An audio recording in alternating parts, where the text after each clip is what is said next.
بسم اللہ الرحمن الرحیم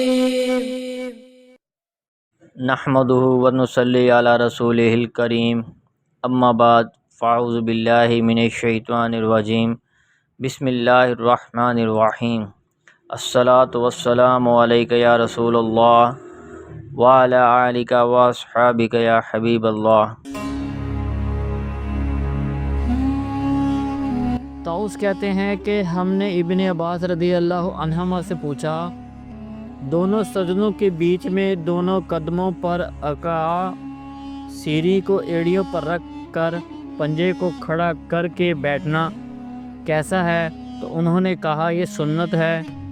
طاؤس کہتے ہیں ہم نے کہا ہم تو اسے آدمی کے ساتھ زیادتی سمجھتے تھے، تو ابن عباس رضی اللہ عنہما نے کہا یہ تیرے نبی کریم صلی اللہ علیہ وآلہ وسلم کی سنت ہے۔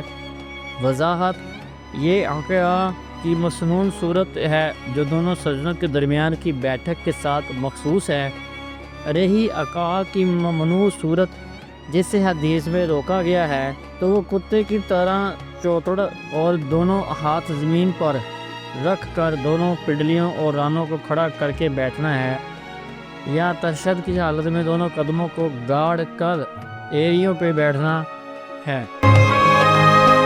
الشیخ عمر فاروق سعیدی حفظ اللہ فوائد و مسائل: ایڑیوں پر بیٹھنے کو عقیقہ کہتے ہیں اور سجدوں کے درمیان کبھی کبھار اس طرح بیٹھنا جائز ہے، مگر عقیقہ کی دوسری کیفیت حکمت الشیطان ناجائز ہے، یعنی انسان اپنی پنڈلیوں کو کھڑا کر لے اور سیڑھی پر بیٹھ جائے۔